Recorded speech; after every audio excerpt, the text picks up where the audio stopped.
tell the truth and trust in the American people that over time they're going to know what the truth is. Yes, it is time for the truth. Right here, right now. This is the Conservative Syndicate. Real conservative talk from real conservatives. With your host, John Matthews. The latter-day prophet. Saying against the hypocrisies of our time. And Joe Hakos. You want answers. I want the truth. You can't handle the truth. The Conservative Syndicate is comprised of some of the most informed pundits and activists available today. Together, we seek to tear down the imaginary wall, a separation between church and state through education, information, and engagement on the religion of politics and the politics of religion. And now, your host on the globally syndicated Conservative Syndicate, John Matthews and Joe Hakos. Hey, how are we doing out there all across this great land of ours and around the world? It is that time, once again, for the Conservative Syndicate, real conservative talk from real conservatives. I'm your host, John Matthews, along with Joe Hakos, and we are here to do what we do best, and that is to educate, inform, and engage you, our listening audience, on the politics of religion and the religion of politics. And we're glad to have you with us today. If you tuned in to hear us live yesterday, sorry, I was a little bit under the weather, but we are back and strong. A little hoarse. I feel a little hoarse, but back to back. I can't walk away from this too long. Anyway, having said that, let me get Joe on here. How are you doing today, Joe? I am great, live and in color from the best panhandle in the world, the Florida panhandle. Suck on that, Texas. Yeah. Well, I was, just a quick note here. The things that we're going to talk about today. I'm going to go through not going to go through the entire list right now. In the interest of time, you just have to listen to find out where we're going. We will have Audrey Russo from Real Talk Radio with us right after our first break here, and then Don Dix from Act for America. And Don's going to, he's going to educate us, inform us, I guess, on the operations or the workings or the actions of Human Adabine, who's making her way into the news today because... or it's resurfacing. I'm not sure exactly how to, whether it's 6 of one, half a dozen of the other. But what's happening is it's coming to light here that she's not quite the feminist that Hillary Clinton claims to be. And her views are much more, I guess, along lines of Muslim, almost Sharia law kind of stuff. So Don Dix is going to come on with us next hour and help us highlight even more hypocrisy out of the Clinton campaign. And boy, how much more can we have, John? Yeah, and there's so much of it right now. I just got home. I was really running late today. Got home about half an hour before we were due to go on the air today. Today was movie day in our house. We always go to the movies when I can do it, when I can find a movie worth going to early enough in the morning to get home in time to do the show. And we went and saw War Dogs.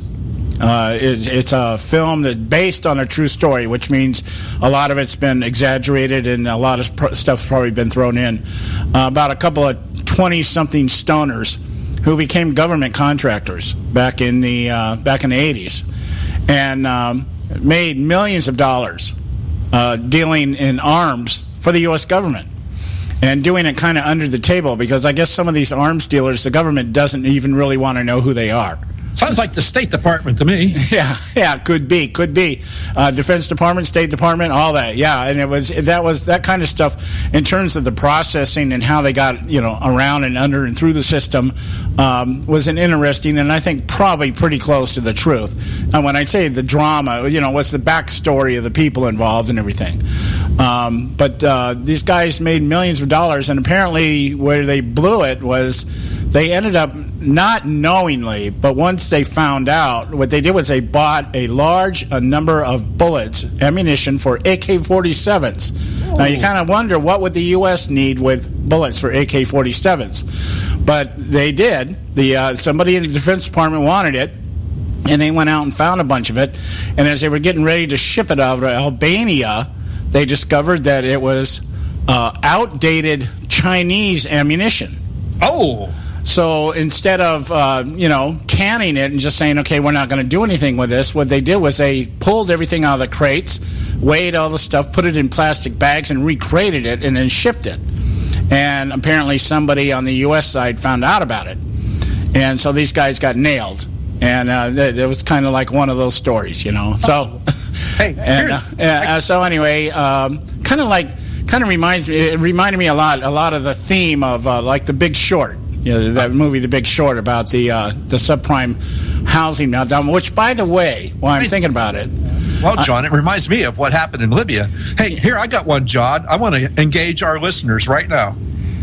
Are you ready? Yeah, go for it. Okay, I'd like our listeners to write or email their senators and urge them to sign a letter authored by a Senator Ben Sass, a Republican out of Nebraska, requesting that the provision to require females 18 to 26 years old of age register for the Selective Service and have that to be removed from the conference negotiations with the White House, with the House.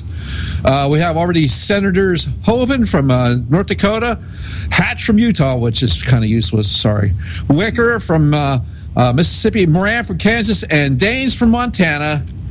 And they've already added their names to this letter saying, hey, keep our women out of the draft. Yeah. So I would urge them, as our lovely Congress has been on vacation now for 7 weeks. Now, mind you, I like the fact you're out of Washington, D.C. for 7 weeks because we're saving tons of money. But, you know, I haven't had a 7-week vacation since I left school. Well, really. I've never had a 7-week vacation. Of course, I've been on vacation for about 3. Vacation like that since you were in elementary school. Yeah, but I've been on vacation, if you want to call it that, for about 3 years now, because there's nothing out there to take me off of vacation. So, and you just work for your wife now. Yeah, but just this whole idea. I guess one of the. I don't know. I'm bouncing around here in my head trying to think where to go. Where do we start here? We were talking earlier. I think it had to be last week, about the polls. The polls and the things that the polls are doing and not doing. They're dead accurate. 100%. Live by the polls, John. Yeah, well, I found this article here, and we've got a couple minutes here. I just want to make a point about the polls. Washington Post, Kathleen Searles over the Washington Post, along with some other reporters over there, talking about how they went back and did an analysis of the 2008 polls to see what it is how the news actually reported the polls, not what the polls said per se, but how they actually, how they use the polls, how the media used the polls. Yeah. And what they found out was that the media not only kind of skewed their polls in terms of the way they were questioned and stuff, but also wanted to make a point about they would only report the polls that they thought were newsworthy. And newsworthy being defined as polls that showed McCain and Obama really close. Yeah, the tight race. Yeah, tight race. And it caught my attention because I'm thinking, that's exactly the opposite of what's happening in this election cycle. See, this whole election cycle is completely ass backwards. It is like nothing is the norm. And the media keeps trying to report everything within the norm. I call it the template. And they keep trying to they keep weighing and measuring everything and reporting everything within this context of how it used to be. How the template, how the elections went, how the process went, and everything. In this election, none of that is fitting. None of that is fitting. And so I think what we see now, the most newsworthy polls out there are the ones that show Donald Trump losing in big numbers, double digits or whatever. And they're trying to tell you right now that the election's over, John. We haven't cast a vote. I saw this with Brett Baer, said nobody historically has come back from this far back. Meanwhile, back at the ranch in reality land, Ronald Reagan was 9 points down to Jimmy Carter right before the election. Yeah, and nobody. I think they forgot about 2008. McCain was double digits ahead of Obama before the news of the greatest recession since the Great Depression hit. and all of a sudden he just dropped out of existence. Because why? Because the economy's okay. Remember him saying, the economy's strong. Don't worry about that. The economy's good. Never mind. Don't worry about it. Yeah. And but Obama came out because Obama knew, because this has been orchestrated. This is the whole point. Everything has been orchestrated for a couple decades now. And during the course of the week this week, I'm going to share some stuff with you that's really going to reconfirm what we've been saying. Limbaugh finally caught up with us again, and maybe we'll talk about that later. But anyway, we got to go to a quick break right now. Our first break's coming up here, and we have Audrey Russo from Real Talk Radio who will be with us to do her weekly contribution. So stay with us right here at the Conservative Syndicate. Don't go away. We'll be right back. A healthy attitude toward human politics will be relentlessly cynical. Consider us health food for the heart, mind, and soul. The ConservativeSyndicate.net. Real conservative talk from real conservatives.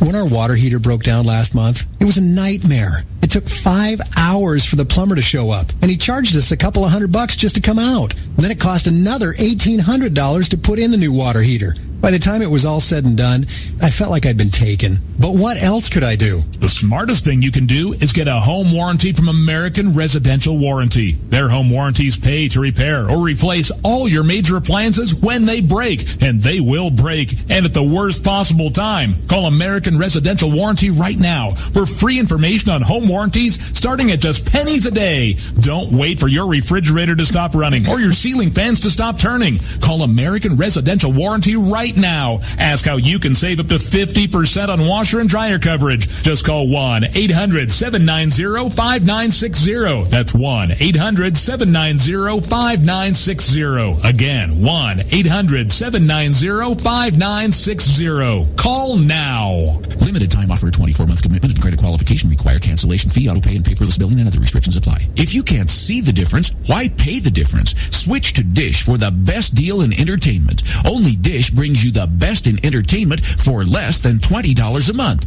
Cut the cable and don't get directed. Switch to Dish because at just $19.99, Dish saves you every time you turn on the TV. It's so simple. The same channels cost less with Dish. So since you can't see the difference, don't pay the difference. Switch to Dish for the best deal in entertainment. Get premium movie channels free for 3 months, starting at just $19.99. Dish saves you every time you turn on the TV. Call now to save with Dish. Dial 1-800-600-1645. That's 1-800-600-1645. The same channels for less than $20 a month. Dish. Call 1-800-600-1645 for details. Hey folks, if you're like me, you don't place a whole lot of trust in today's media for the real truth and facts regarding the volatile world of finance and politics. When I want the real scoop on money, I go to the most trusted source I know, my good friend and colleague, Bob Cardoso. Bob is a noted expert with a PhD in international finance who airs his nationally known, globally syndicated show, Robert Cardoso Live Daily, Monday through Friday, 3 to 5 p.m. Pacific Time. With Bob, you get the right information at the right time from someone who knows his business and can help you make the right decisions concerning yours. Again, Bob airs daily, Monday through Friday, 3 to 5 p.m. Pacific Time. Visit his website at robertcardosolive.com for information regarding stations and topics. That's robertcardosolive.com. Check Bob out. You'll be glad you did.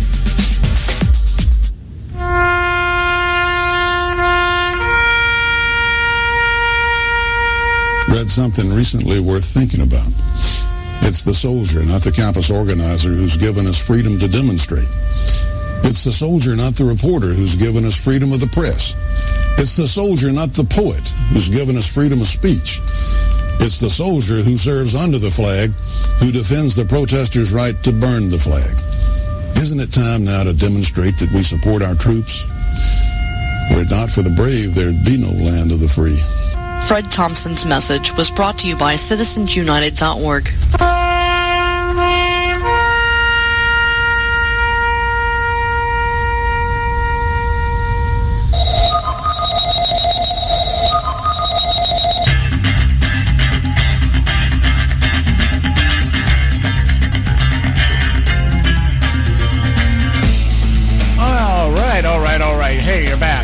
We're back. The Conservative Syndicate, Real Conservative Talk from Real Conservatives. I'm your host, John Matthews, along with Joe Hakos. And, boy, I hope you listening to us today just have a little patience with me today. I'm fighting a really terrible cold here. My head is like an echo chamber right now. I feel like I've got 2 tin cans on each side of my ears here. So if I sound kind of screwy, it's probably because my head's screwed up right now. So, well, John, that's normally called Skype. Yeah, I mean, I'm normally screwy and sometimes in how I say things, but if it just sounds a little bit weird, it's because right now I sound a little bit weird. I kind of sound like Hillary Clinton with Botox. I don't know. Anyway, we've got Audrey Russo with us. What's that? I said for today's diet plan, we'll talk about Hillary. Yes. Yeah, there's an image in my head it'll take a little while to get rid of. Just thinking. Bring Audrey on, John. Come on, get with it. Anyhow, we have with us right now Audrey Russo from Real Talk Radio out there in the Bronx. How you doing, Hillary? Hillary, how you doing? Hey, I told you anything can happen. Anything can happen here. I had to take some codeine earlier, so who knows where we're going to go today. How you doing today, Audrey? Okay. I'm just looking forward to fall. That's all. Better. I bet you nobody has ever referred to you as Hillary. Actually, somebody who liked her in an acting class of mine said that I look like. Yeah, someone said I said. I looked at them, and this is a few years ago, and I looked at them, I said, what? Because they had no idea where I stood politically, and I just found that insulting and outrageous and not true. I don't look anything like Hillary. Well, nobody would refer to you as Hillary and live. It's a good thing I'm... Not today. Yeah, it's a good thing I'm 3,000 miles away from you right now, so... Just briefly here, though, before we get into the discussion, a couple of things I wanted to talk with Audrey today. She brought one of them up last week. But we were just talking before the break, Audrey, about the skewing of the polls. And I don't necessarily mean that they're out there doctoring the numbers or anything like that. But we talked last week about the fact that really what's happening with the polls right now, in my opinion, is that the pollsters are using templates from elections past, and they're using databases, and they're using emails and all this other stuff to get their quote-unquote random calls and everything that they claim they do. My suggestion last week was that I don't know how they could come up with the same numbers they're coming up with if they started calling some of the people that have come and registered to vote for the first time, or maybe some of the people that are returning, those who have changed party affiliations and everything, either due to Bernie Sanders or to Donald Trump. I think both these guys have affected the electorate very much. And so I was looking at this article today, the Washington Post, where they say, here's another reason not to trust TV news reports. And what they're saying is basically the media is pulling out, has in days past, elections past, only reported the polls that were, as they said, more newsworthy because it showed numbers closer together. Therefore, there's a real race going on, and that makes it more newsworthy. Whereas it seems in this election, is the opposite is happening. Is that they're trying to get the polls out there that show the biggest gap between Clinton and Trump and say basically the whole election is over. Yes, well, that's basically what they're doing. They're trying to affect the election by giving the impression that most people are for Hillary and not for Trump. And all the evidence, as you said, and I agree with you, with that, I wouldn't say, as you said, I wouldn't say the numbers are skewed. I'd say the questions are skewed, so that therefore the numbers are skewed because the questions are.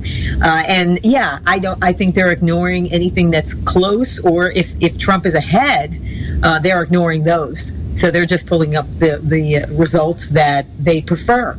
They've made it very clear, the mainstream media already, that the gloves are off, and they no longer are journalists. They are completely biased, and they are going to report that way. Yes, they're advocates for the Democrat Party. Yeah. And the party of the KKK.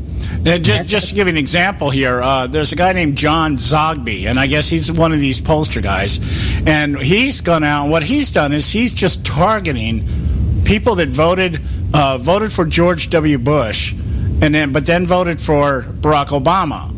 And he's saying most of the people he's polling now are telling them that they're all going back to Donald Trump. So these kind of things are not being reported in the media en masse. And so I'm saying what I tell everybody. I had people over the weekend, church and everything, ask me about this. The polls show this. And I said, the poll, don't even worry about the polls. Polls, 2 weeks out, come talk to me, and we'll see what's going on. But right this now, means nothing. The news media has to have something to talk about. So they keep coming up. Here's our poll. We just took this, just now. And here, here's what the polls are saying. That's what the polls are saying. Who are those people? Barney Bookies and Cousin Weenie sitting at home with the only phone line they have, and and this is what's going on. So they report that as some kind of legit. We don't know. People will say anything. They might be even screwing with them on the phone. It's true. And then when they go into the booth, they're going to vote for Trump because you think they want more of what they have. Yeah, you're going to get with Hillary. Yeah, so it's funny. Like I said, I must have had 6 people approach me on Sunday at church. Well, what about, geez, it looks like Trump's losing. No, nothing. You guys, I can't tell you who's winning, but I can tell you that nobody's losing. Okay, right now it's like it's this and that and the other. It's going to be who can turn out the most voters towards the end of this thing, and that's really what it's going to come down to. And it's not going to be Hillary because there's nothing to turn out for. No. She's going to get the inner city because remember, she's going to feed them. Okay, she's going to take care of them. Yeah. She's the nanny, and a bad one.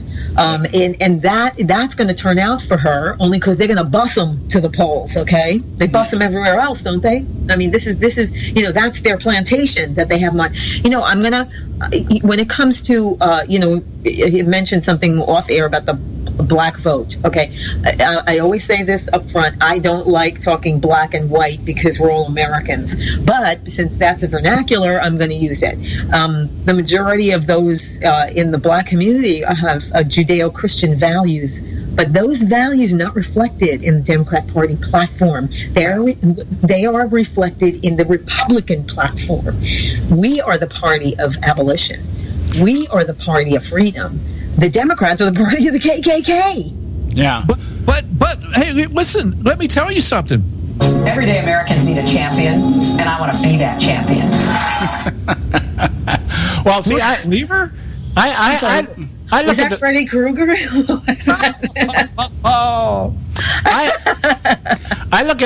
kind of look at the black vote this way. And, I get what you're saying here, but we have to talk about this because it's being broken down that way, and the game's being played that way. Okay, so let's address it, on the same level that everybody else is out there trying to push it. I kind of look at the vote in the black community kind of like I look at school board elections in local communities. And when you break these things down, I was just down at a school board meeting a couple of weeks ago, and this is how it works out. And I get this confirmed every time I talk to somebody. You go into a city like Garden Grove, which has about 550,000 residents in Garden Grove, and a school board election comes up, and you get maybe 2,500, 3,000 people actually show up at the polls to vote in a population of about 550,000. And what happens is 2,000 of those people are union people. Okay, they're teacher union people. These are people, teachers in the union that have been told to go vote. Okay, so they go vote. And I think it's the same thing with the black community. The Judeo-Christian blacks that you mentioned, Audrey, I think for the most part, at this point in time, probably just kind of throw their hands up and go, doesn't make any difference one way or the other. Much like the voters that stayed away from the polls in 2012 because Mitt Romney was a Mormon. They have some little thing that just hits that little button in their mind and goes, it doesn't matter if I vote or not. And the black community, again, we're talking because that's a vernacular. In the black community, I don't know if I agree with that because they have been sold lies by the Democrat Party that they were the party of Lincoln. They don't believe that Lincoln was a Republican. They've been lied to. They don't believe that. They don't understand that the Whigs failed because they didn't care about abolishing slavery. So hence came about the GOP. The Republican Party came about for what? Abolition. That's what it was. Mm-hmm. And Lincoln was a Republican because, let me see, he wanted to do away with slavery. They don't understand that. The Democrats in school this is what they have educated them on. Lies about the Democrat Party, lies about the Republican Party, and now they believe that. Well, yeah, and so you really made my point for me, because the thing that I'm looking at here, the way I'm seeing this, and I keep referring back to, I think the guy that said it the best was Bob Costas a few weeks ago, where he said, nobody's really looking at what's going on as far as the people are the Trump movement per se, meaning those people that are coming to the polls for the first time or have decided to get up off the couch this time and go out and vote and that kind of stuff. And I think that may be what's happening in the black community. I think Donald Trump the other day coming out and saying, what the hell do you have to lose? I thought, that would be my mantra. If I was him walking around, of course, I think he needs to start showing up at some of their events. I think that's a mistake, not participating with these people. But Ben Carson said, that's going to. I have a different take on that, John. Huh? I have a different take on that. I look at it like this: hey, the food's over there. You hungry? Yeah. Here you go. Let's come and eat. Everybody's treated equally over here. Yeah. Come and eat. I look at it more like Frederick Douglass would say. Oh yeah, I'm not really. Black man. Leave him alone. Let him live and die on his own. If he's worthwhile, he will live on his own and on his own accord. Leave him alone.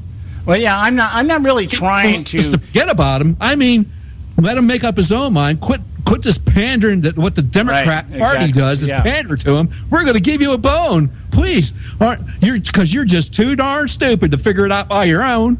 Yeah, I get that. No ways tired. I get that. You were going to say something, Audrey? No. I was just agreeing. Okay. Well, I'm not really trying to point to a certain position or anything. What I'm getting at is what I'm seeing. This election cycle is like none we've ever had in my lifetime that I can think of, and probably nothing like this in history. And I'm just thinking that all the norms, everything that everybody kind of looks at and says, okay, well, let's try to fit it within this paradigm or within this number or this attitude or this template or whatever. I like to refer to them as templates. And none of that stuff really matters this time. It's going to be a matter of is the anger that's out there, is that going to drive people to the polls? Because the left doesn't have the anger. The left has, they have the carrot. It's being dangled out there. Come vote for us. They're doing what the Republicans are trying to do to their base. They're just out there. Let's dupe our base one more time. Vote for us, and we'll give you everything. In some reason, and I still to this day do not understand why the Republican Party continues to chase after the opposition to follow their lead. It's incredible. Their lead is socialism. Socialism leads to communism. That's not what we're about, and I wish they'd knock it off. Thank you. Yeah. Absolutely. Yeah, exactly. Preach it, Audrey. Preach it. Well, I'm just saying, I think a lot of people, if I learned anything in 2012, is I don't listen to anybody anymore tell me how it's going to turn out. It's like I've got people. I got a friend who attacked me because I told him what's his name, Jim Morrison, Dick Morrison, whatever his name is. Dick Morrison. Yeah. Okay. And he's out there, buy my book. I'm going to tell you all these things are going to happen. I'm like, dude, you blew it in 2012 with me. And I mentioned that to one of my friends. He's all, hey man, you just don't understand how these guys do things and how smart they are. And I go, no, nobody got 2012 right. I mean, even the winners didn't get it right. So you can't tell me that this election cycle, everything has been out of whack the entire time. We don't know from one day to the next, who's going to say something stupid. Here's the big point, though. I'm going to make this point before we go to the break here. With all the garbage that's out there, with all the numbers that the press is trying to push and everything, the lead one way or the other is so minuscule that it doesn't really make any difference. How is it that Donald Trump is as close as he is if he's such a bad guy? You know, and that's because Hillary is a worse person. Okay, that's really what it comes down to. Okay, so it's kind of like, okay, are we just trying to sell ourselves a bill of goods? Okay, Trump may be the lunatic, but she's the psychopath, and maybe it's just better to have a psychopath than a lunatic. I don't know. Anyway, we got to go to break. Yeah, we got to go to break. When we come back, we'll continue here. I want to get some more out of Audrey here with her time with us today from Real Talk Radio. Stay with us right here at the Conservative Syndicate. Don't go away.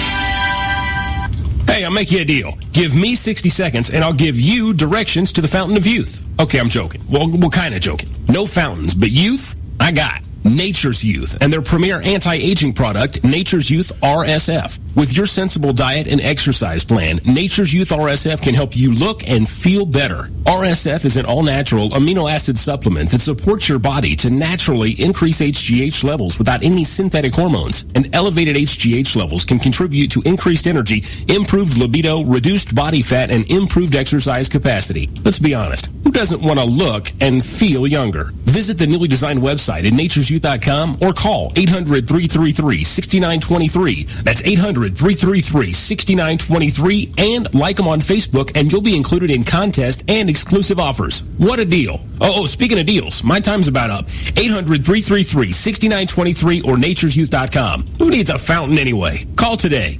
Expand your life with Expandovite. When I had a heart attack at 42, I was not sure what the future held. But a year later, the doctors could find nothing wrong with me and took me off all my medication. What did I do? I took a herbal mixture of garlic, cayenne, and a few other herbs mixed in liquid form. I now call this Extendovite. I would have never believed that a few simple herbs could actually change my life like they did. Now it's your turn to see what the powers of garlic and cayenne can do for you. For only $69.95 plus shipping and handling for a 2-month supply of either capsules or liquid, you too can begin on your path to better health. For more information, call 1-877-928-8822. That's 1-877-928-8822. Or visit our website at heartdrop.com. Expand your life with Expandovite. I've owned my company for 14 years now, and I can tell you that payroll is a 4-letter word. I hate doing it. It eats up hours I don't have, and it costs me money I could be saving. But my accountant's too expensive, and I'm not sure who to call. But I know I need help. We're Paychex, and we take all the hassles out of small business payroll. We save you time and money. It's easy. Call, fax, or give us your payroll information securely online, and we take care of the rest. We calculate the correct taxes, manage payments and direct deposits. We even send out your checks. Payroll doesn't need to be a 4-letter word anymore. We're so sure that we can save you time and money that we'll give you a month's payroll free. Just for calling 877-663-3830. Get 1 month's payroll for free. Call Paychex right now. 877-663-3830. That's 877-663-3830. Hey, I don't back anybody unless I believe in them. And I do believe in the value of investing in gold and silver. And the company I trust to buy my gold and silver from is Swiss America. I've been working with them for nearly a decade. I trust them, and you can too. Swiss America will help you sort through and find the best options available when you're considering investing in gold and silver coins. Listen, for over 30 years, Swiss America has been offering Americans what they want in their investments: safety, liquidity, quality, reliability, and a potential profit. Gold and silver have a place in every investor's portfolio. So why not let Swiss America help you diversify your investment portfolio now? Call now for free information. 800-978-3907. 800-978-3907. 800-978-3907. 800-978-3907. Hey, Bugsy, you hear the news about Vinny? Yeah, it's a real shame. He owed money to the IRS and they finally cut up with him. Just like Al Capone. If the IRS can get the Capone, imagine what they can do to little old Vinny, huh? Poor cat, he was on top of the world. Then bada boom, bada bing. What Vinny needs now is an offer he can't refuse. Hey, you got a tax problem? Does the IRS claim you owe them a bunch of dough? They can get you too. So call the tax relief line now and learn if you qualify to negotiate your $10,000 plus IRS tax debt for up to a 75% savings. Don't be like Al or Vinny and get busted. Make this free call now. Learn how you may be able to pay the IRS less. Call now. 866-657-8474. 866-657-8474. 866-657-8474. 866-657-8474.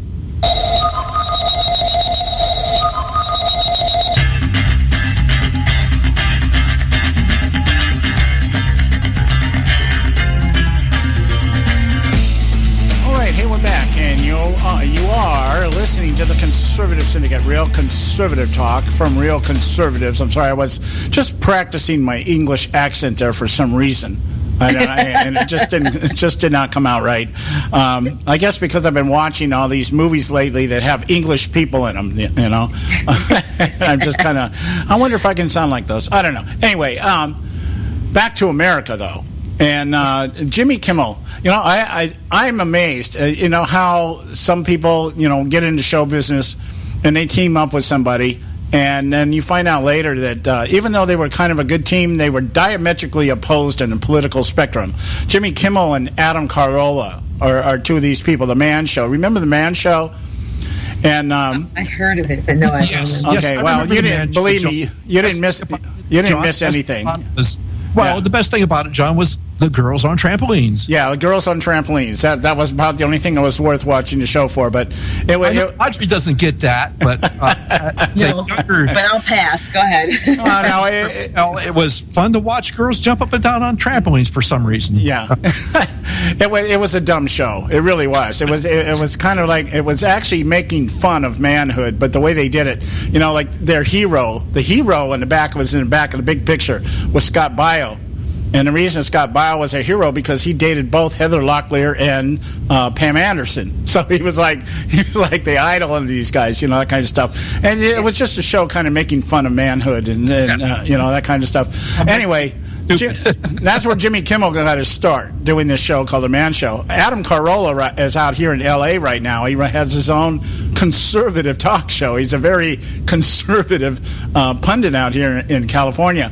Anyway, Jimmy Kimmel, as most people know now, has taken over the late night show, one of the late night shows. I don't know which one because I don't watch any of them. I think he's the one that took over for Leno, if I'm not mistaken. Anyway, he had Hillary Clinton. Numbers are low. I'm sorry? Bet you those numbers are low. Yeah. I haven't watched the Tonight Show since Johnny Carson, so it doesn't matter. But he had Hillary Clinton on the other night.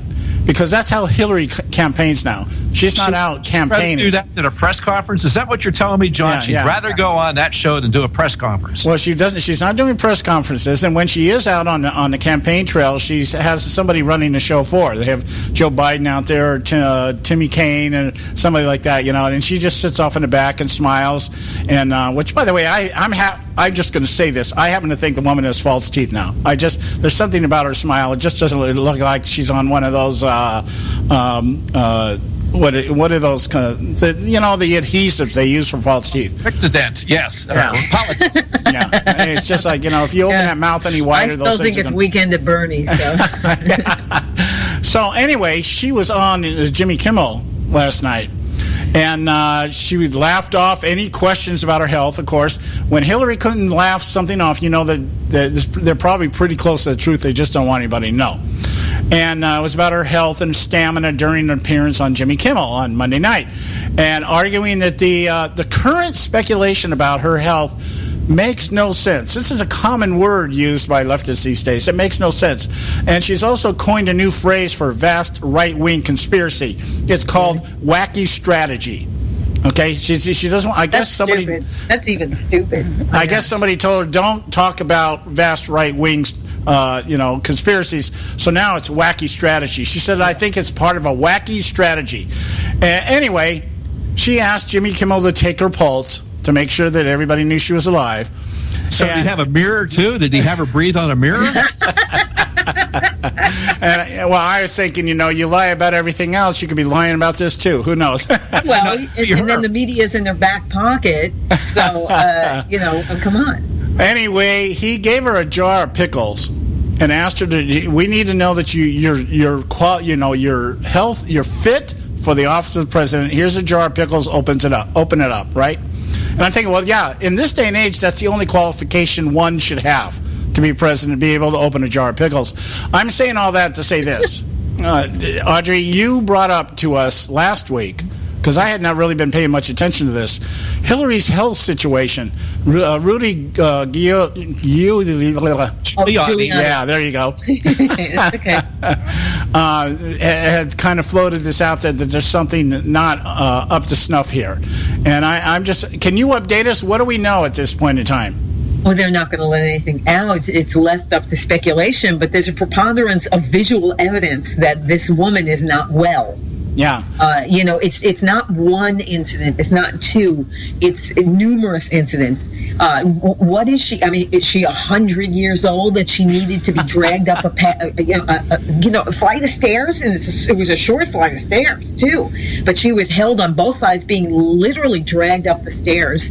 Anywhere she is, she usually needs to sit down for a long time. Yeah. And as Kathleen Willey said on the show last week, it's, 4 days on, 3 days off. Now it's 3 days on, 4 days off.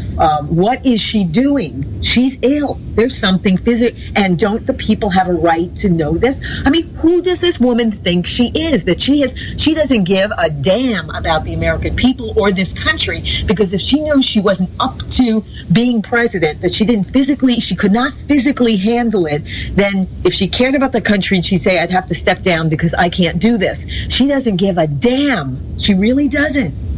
Yeah, well, I was thinking, the way I was looking at her absence from the campaign trail was actually a campaign tactic. The less she talks, the more the media and everybody else is able to cover up for her. And so I think that's the actual strategy. Don't put her out there in the spotlight where she has to answer questions and stuff like that.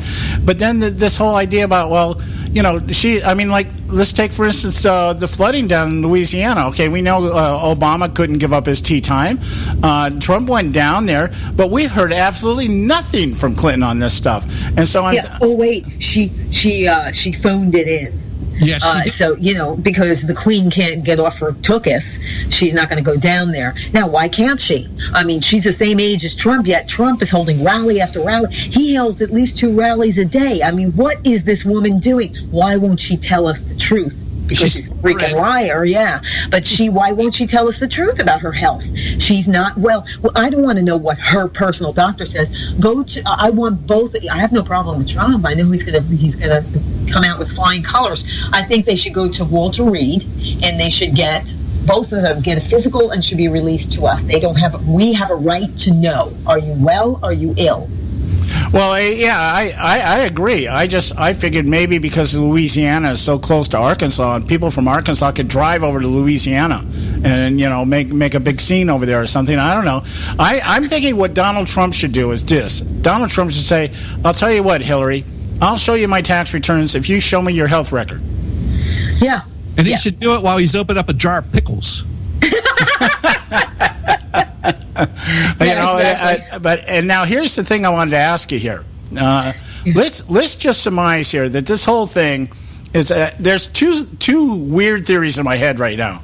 One, that something just in the next month or so, maybe month and a half or so, something does surface about her health condition and throws the whole election into disarray on the left, and they try somehow or another to maneuver somehow to suspend elections or something. Now, that's always been a kind of a thought in the back of my head here, that the left will try to suspend elections for some reason and keep Obama there.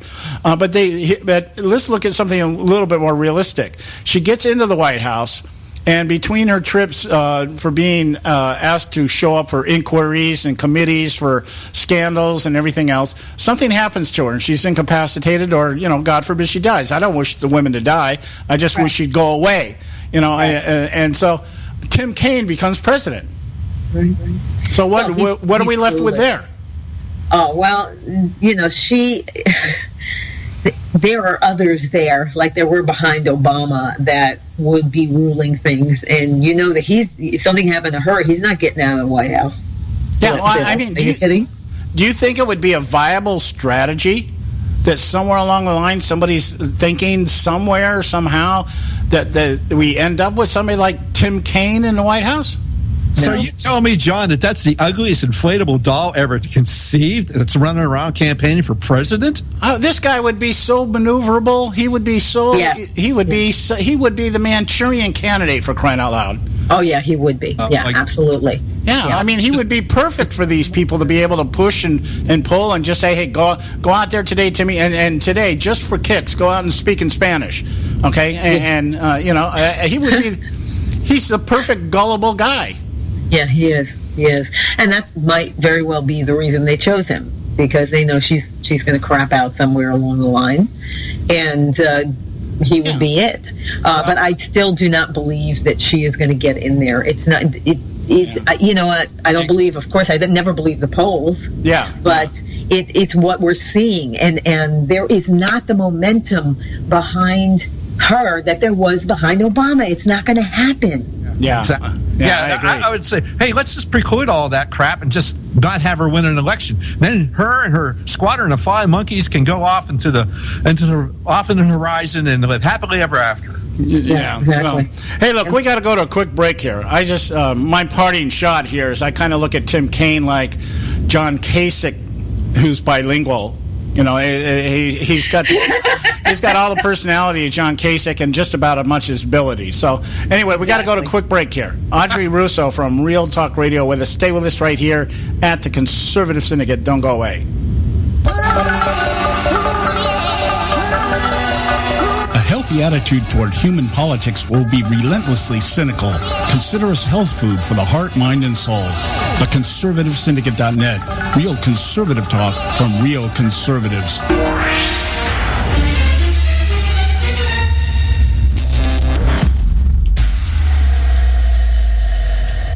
Hey folks, if you're like me, you don't place a whole lot of trust in today's media for the real truth and facts regarding the volatile world of finance and politics. When I want the real scoop on money, I go to the most trusted source I know, my good friend and colleague, Bob Cardosa. Bob is a noted expert with a PhD in international finance who airs his nationally known, globally syndicated show, Robert Cardosa Live Daily, Monday through Friday, 3 to 5 p.m. Pacific Time. With Bob, you get the right information at the right time from someone who knows his business and can help you make the right decisions concerning yours. Again, Bob airs daily, Monday through Friday, 3 to 5 p.m. Pacific Time. Visit his website at robertcardosalive.com for information regarding stations and topics. That's robertcardosalive.com. Check Bob out. You'll be glad you did.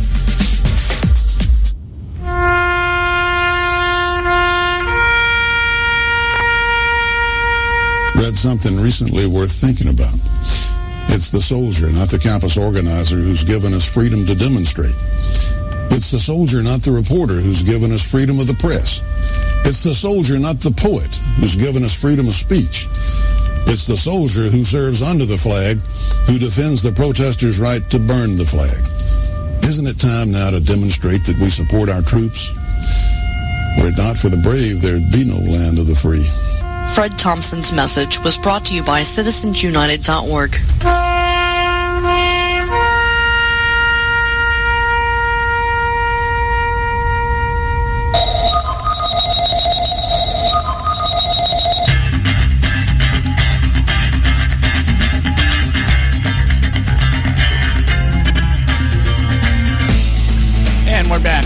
listening to the Conservative Syndicate, real conservative talk from real conservatives. I am your host, John Matthews, along with Joe Hakos. And just a quick reminder, visit our website, theconservativesyndicate.net, and you can pick up this show, any of our shows. You'll find all the shows out there with our contributor that's with us today, Audrey Russo from Real Talk Radio. Anything that she does, anything she says, I love having this girl on our panel. I really love the fact that she endures us and puts up with us. It's my pleasure. Thank you so much. Anyway, back here, we talked earlier in the segment, we were talking about the black community and how another thing I saw the left out there doing en masse on media this morning and on the news, actually, is trying to defend the left's policies and agendas when it comes to the black community. Okay. I'll give you a real quick sample here. They talk about how employment now is below 5%. Okay. Where? Okay. Oh my gosh, these people are delusional. Okay, but it's of America, right? That's what you're saying. 5%. Yeah. Well, we all know the numbers. But the reason I brought that up is because in the black community, it's only 9%. Okay, that's how the left. That's how the left was playing it. Well, it's only 9% in the black community. Nobody can do math in the black community. I guess you don't figure out that the difference between 4 and 9 is like twice as much. What is this, Monty Python? You have no arms, you stinking fool. You're dead.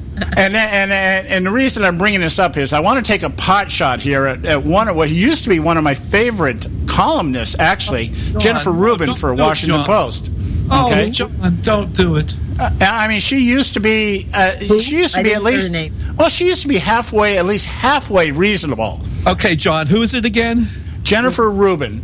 Okay. She writes for the Washington Post. She has a column called, I forget what it's called, To the Right, or something like that. Or the right side, or something like that. If you're all the way on the left, if you're getting a little closer to the center, you're on the right. Yeah, she's like, I mean, I put her in the same category that I used to put people like Jonah Goldberg, who I no longer respect. But she would write, she had that kind of a style. She would take on the tough things, and she was rather objective. I'm just going to use that word because I can't think of anything else to say right now. But she has, I've noticed over the last couple of months, turned totally establishment, totally anti-Trump, totally even so much as pro-Hillary. She writes this article, here's what African Americans have to lose if Trump is elected. Okay? And she starts out by talking about how Donald Trump went down to Diamond-Dale, Michigan to lecture the black community as to why they should be voting for him. Okay? I watched that. It didn't seem like a lecture to me. That wasn't a lecture. Yeah, and she says, he talks about Clinton being for open borders. She goes, Clinton, of course, is not for open borders or giving jobs away. And I'm going through the whole thing. She refers to his position on immigration, the anti-immigrant spiel, is how she refers to it. And she said, and here's where she goes, in July, the unemployment rate for all African Americans was 8.4%. So contrary to Trump's cockeyed view, more than 91% of African Americans looking for work do have jobs. She's delusional. She doesn't know. I'm thinking, how many? Well, I think the qualifier here, African Americans looking for work do have jobs. Okay, how many African American communities in these places are looking for jobs? Okay. Oh my goodness. Well, the first thing, John, it's not the anti-immigrant spiel; it's the illegal immigrant spiel. It's the pro-establishment spiel. Hey, you leave out that one important word: illegal. Yeah. Okay. They love to do that. They always call us anti-immigrant. No, because my grandparents on both sides were immigrants. I'm pro-immigrant. I am anti-illegal immigrant. Yeah, exactly. And then she uses that great line that we hear from all establishment types. It does not mean that the liberal policies have worked. It's just that the real world bears only a slight resemblance to Trump's dystopia, and that's coming out more. Oh my gosh, she referred it to as a dystopia. You're kidding me? Yeah. What we hear. That's what I wouldn't read her stuff anymore. Isn't that what we're hearing out of the Republican Party right now? The establishment. Well, I don't agree with Hillary on many things, but she'll be damn much better than Trump, so I'm going to vote for Hillary. Well, I love that because they're trying to secure their jobs, because after all, they can't write against the person if they're in and they're on their side. They're not going to do that. See, they have to secure their jobs. The establishment, like Bill Kristol, I mean, he is why doesn't he just go to the left? Go back on the left, because you're useless here. He is trying to secure his job. They are a disgrace. They're a disgrace. They don't give a damn about this country either. They're as bad as Hillary. They don't care about this country. Thank you. Yeah, absolutely. I think we should define dystopia for people, because they might not understand that word, because that's not something used in normal, casual conversation. Dystopia, an imagined place or state in which everything is unpleasant or bad, typically a totalitarian or environmentally degraded one. Or the last 8 years. Okay, so I think that kind of sums it up. So, yes, Trump has a totalitarian state. Yeah. Well, here's another little thing. It's a freaking lie. I can't even. It's amazing how they hate the opposition. That's us. They hate Trump so much that they just outright lies now. They will just lie, and they don't even care about it. They have no conscience whatsoever. I mean, you can't. It's like a seared conscience. It's hardened. What will the black community benefit if Trump wins? They will benefit in dignity, in self-respect that God created them to possess. Yeah. They will be the same as everyone else. Oh my gosh. Yeah, you can't say that around the liberal, because remember, the liberals look at them. I mean, when's the last time you saw a liberal living in a neighborhood with someone with darker skin hue, unless they were cleaning their home? Yes. Yeah, well, I agree 100%. And see, what it is what she is articulating here is the fear of the establishment. I don't know that this establishment hates Trump as much as it is they fear him, because he will definitely he will throw a wrench in their works big time. And so what she's writing in my position, and from my perspective, she's like George Will and Jonah Goldberg and some of these people that have been highly regarded as conservative icons, and now I'm listening to them and I'm like, no, you're establishment icons. You're out there trying to defend the establishment over the party and over the electorate. The idea of hearing Dana Perino the other day talking about, it's all about saving the Republican Party. I'm going, what planet are you from? The party's been dead for about 10 years now, at least, if not longer. And what will happen is, God forbid, Trump doesn't win. That will be the end. God forbid, meaning for the country, but that will be the end of the Republican Party. Absolutely. They will never be trusted by the people. They gained millions of new voters that registered, that were Democrats, and they became Republican. If they screw all of these people, they're finished.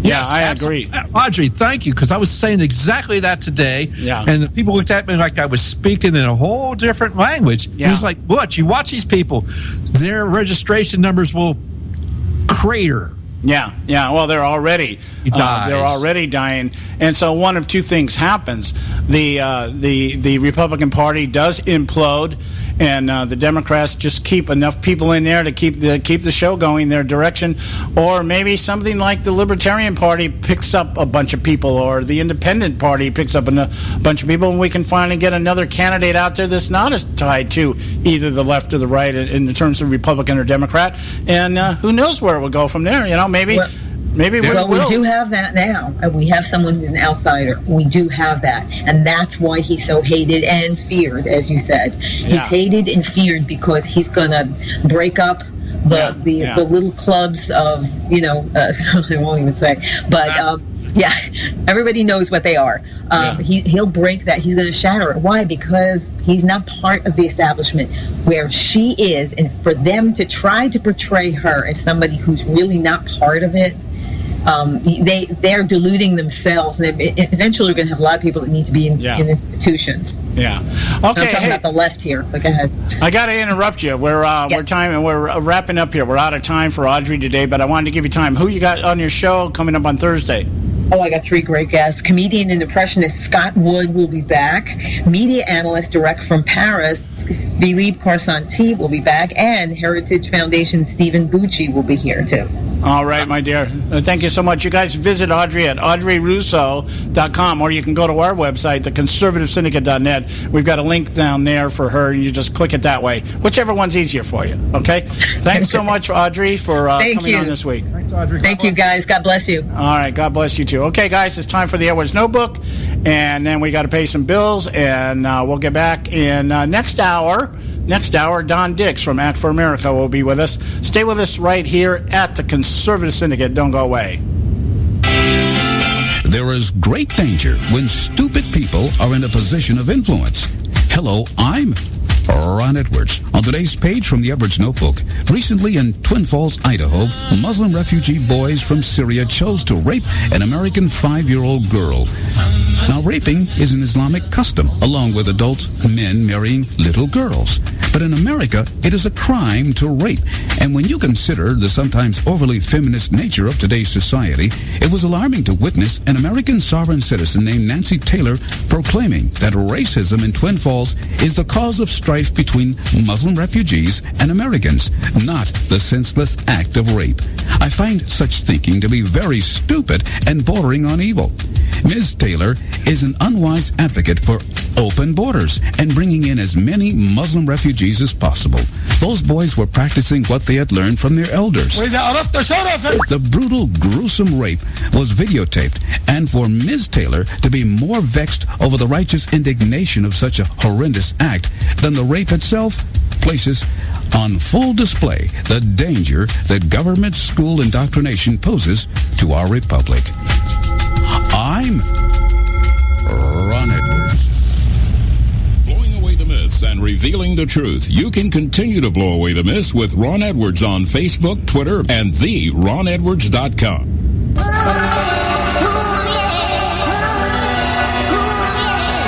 You can catch all our archives at theconservativesyndicate.net.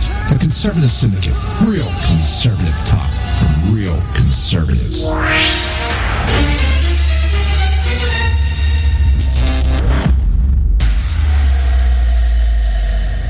Prices are for base buildings only. May not be available in some areas.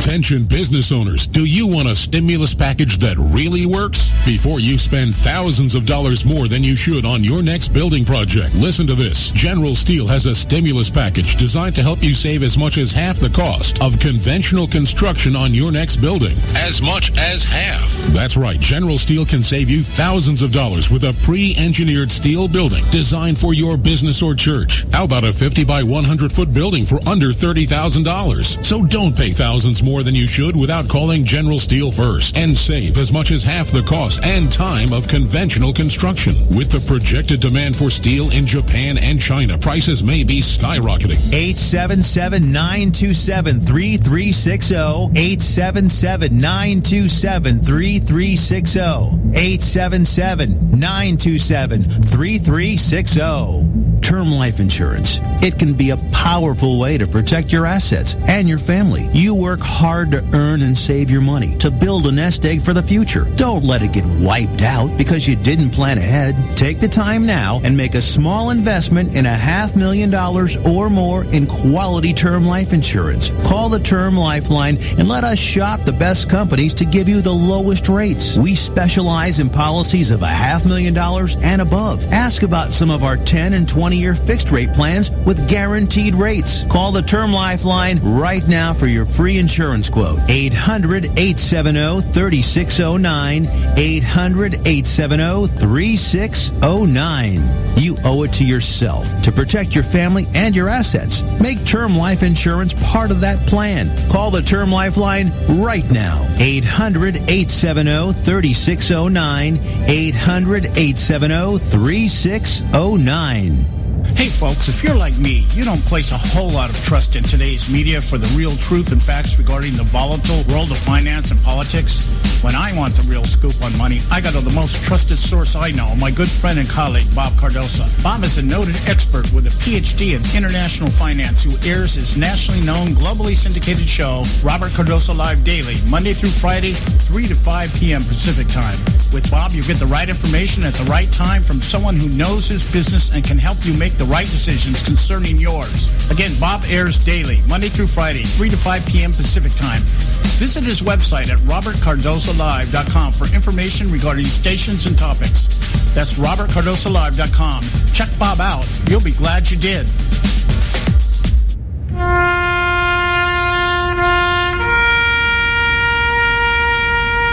Read something recently worth thinking about.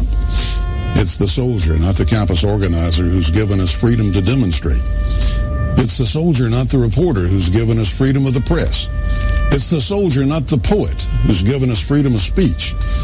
It's the soldier who serves under the flag, who defends the protesters' right to burn the flag.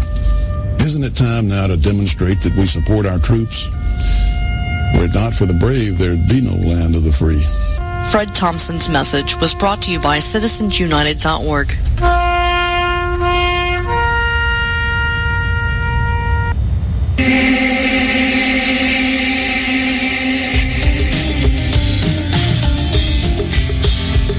Hey, all you can do is just tell the truth and trust in the American people that over time they're going to know what the truth is. Yes, it is time for the truth.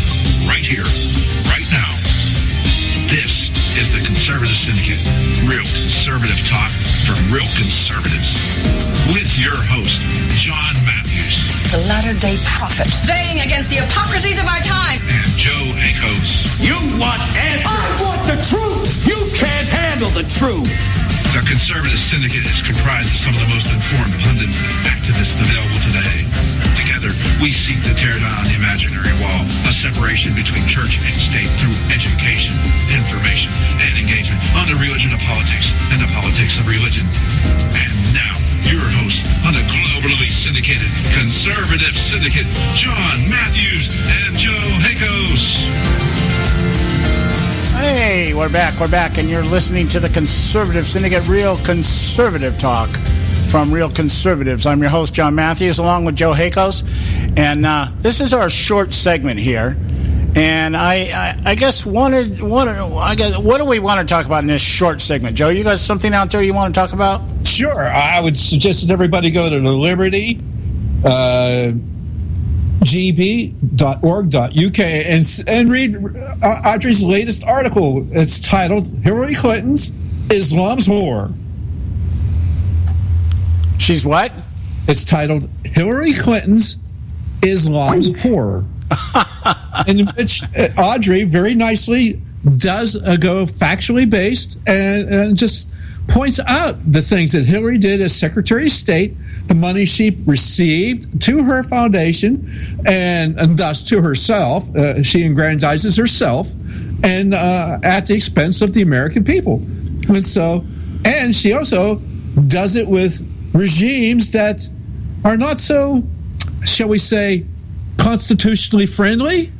Yeah. Well, I'm wondering, in line with that, okay, we mentioned, again, last week, we mentioned about the fact that the Clintons have released their tax returns. And we find out that most of the money they donated to the Clinton Foundation. Okay? I mean, talk about a double whammy there, okay? I'm gonna start the Joe Foundation, and I'm going to take all my money and send it back to me. Yeah. I mean, and of course, I guess that's not above the law. Of course, because we know they wouldn't do it. Hey, well, John, that's funny you say that. Remember the IRS scandal when they were attacking conservative organizations as they applied for the 501c3 status for tax exemptions, right? And so they wanted to be nonprofits, which supposedly is the Clinton Foundation. It's a nonprofit. So you make a nonprofit and somehow you profit from it. Well, I guess what's really kind of have me a little bit intrigued, and it's really spiked my cynical button, is that really what do the American people really care as to what our politicians pay in taxes? I mean, I think any one of us, if you got the IQ of seaweed, you know that these people aren't going to pay any more than they have to. Yes, absolutely. And they're going to be hypocrites about it. They're going to say, you Republicans just want to have tax breaks for the rich. That's all you want. Meanwhile, they're the ones that are rich as well. And so any tax breaks they get, they're going to enjoy them too. They're not going to say, oh, I refuse to take that break. Yeah, so I really kind of thought about this a lot during the 2012 election when it was the big deal about Mitt Romney having all his money over in the Cayman Islands and all that. And it all turned out to be false. But as Harry Reid said, hey, it did the job. It didn't matter that I lied. It just did the job. And it's like, does the American public really sit around and wonder, gee, I wonder how much these people have paid? For instance, the idea, the actual earned income, according to the Clintons' tax returns, earned income was $100. Or salary, $100. $100. Okay, $100. But, of course, they brought in about $150 million through the Clinton Foundation.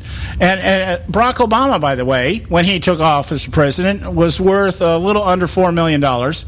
He's now worth over $14 million. Okay? Now, his return on his investments, of course, is for that great book that he wrote that everybody's still buying, they say. And he invested a lot in things like treasury bonds and low-risk securities. Now, so I'm sitting here in my mind thinking, well, who else is making that kind of money on low-rated bonds and treasuries? What's a treasury play today? 1%? Who's making? How do you triple your investment if you're only getting paid 1%? But my point being is, I don't think the American taxpayer today really expects anybody in politics to be honest about what they're earning and what they're paying in taxes. So I'm kind of, why is this still a deal? Why is this? And it's not a law. It's just some tradition that somebody started eons ago. They just started it. They just started with Richard Nixon. Okay, that's when it started. Oh, yeah. Was that over the dog? Keeping the dogs? Remember why they did it, but Nixon decided to cave into these meatheads. Well, yeah, I think it was because they thought he was taking money on the side. He wasn't a criminal. I remember him talking about the dog. Well, it was Checkers. Checkers the dog. I'm going to keep the dog. It was a gift. I'm going to keep it. I'm not a crook. That kind of stuff. I'm not a crook. I'm not as much of a crook as Barack Obama or Hillary Clinton is. Oh, he's dead now, so it doesn't matter, huh? I'm like, why is this a big deal? That's why I think Trump should come out and say, I'll tell you what, Hillary, I'll let you know what I'm making as far as income. I'll let you know what I'm paying in taxes and what I'm not paying in taxes. You show me your health records. Well, let's just get this straight. You understand why Trump's not releasing any of his tax records, right? Well, he said it's because he's being audited. I get that. Okay. That's the point that you don't hear from the other side. Well, he's being audited, and under the advice of his attorneys, he's not supposed to do that. Why would he give up any? It's called the Fifth Amendment, people. I'm just looking at it like this. These guys are worth more money than I'll probably ever have in my life. I don't care what they're paying in taxes. His shoes are worth more money than I'll ever make in my life. And what I do care about is using your position in government to make money, something nobody can accuse Donald Trump of. If anything, you might be able to accuse him of paying off politicians, but you can't accuse him of making money off of politicians. It doesn't work. It's the politicians' fault. Now we have Hillary Clinton, who's the champion of that. Okay. We got to go to a quick break here. Got to interrupt you here. We got to go quick break. We got Don Dix from Act for America sitting in the wings. I got a topic for him today. We're going to find out a little bit about Huma Abedin today. Stay with us right here at the Conservative Syndicate. Don't go away.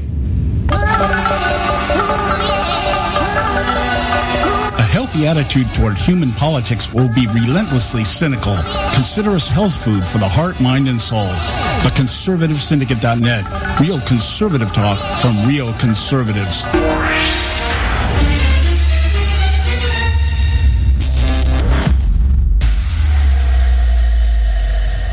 When our water heater broke down last month, it was a nightmare. It took 5 hours for the plumber to show up, and he charged us a couple of $100 just to come out. Then it cost another $1,800 to put in the new water heater.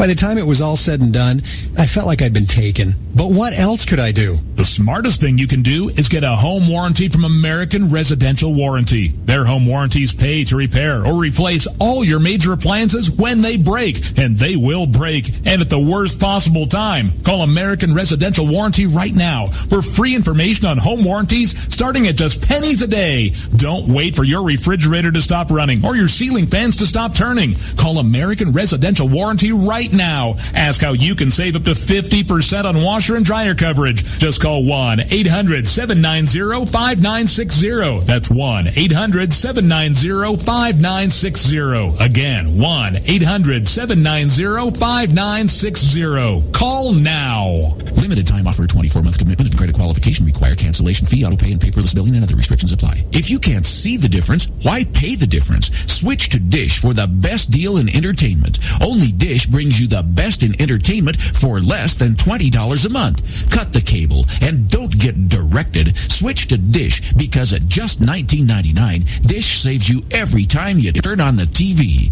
It's so simple. The same channels cost less with Dish. So since you can't see the difference, don't pay the difference. Switch to Dish for the best deal in entertainment. Get premium movie channels free for 3 months, starting at just $19.99. Dish saves you every time you turn on the TV. Call now to save with Dish. Dial 1-800-600-1645. That's 1-800-600-1645. The same channels for less than $20 a month. Dish. Call 1-800-600-1645 for details. Hey folks, if you're like me, you don't place a whole lot of trust in today's media for the real truth and facts regarding the volatile world of finance and politics.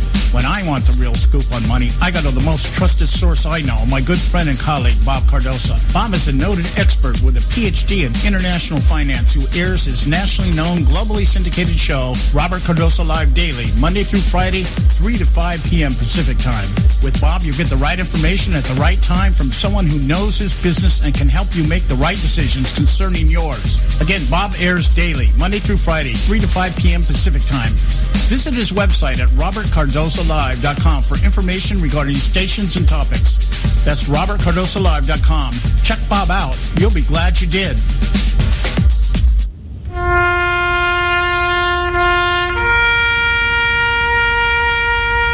Read something recently worth thinking about. It's the soldier, not the campus organizer, who's given us freedom to demonstrate. It's the soldier, not the reporter, who's given us freedom of the press. It's the soldier, not the poet, who's given us freedom of speech. It's the soldier who serves under the flag, who defends the protesters' right to burn the flag. Isn't it time now to demonstrate that we support our troops? Were it not for the brave, there'd be no land of the free. Fred Thompson's message was brought to you by citizensunited.org.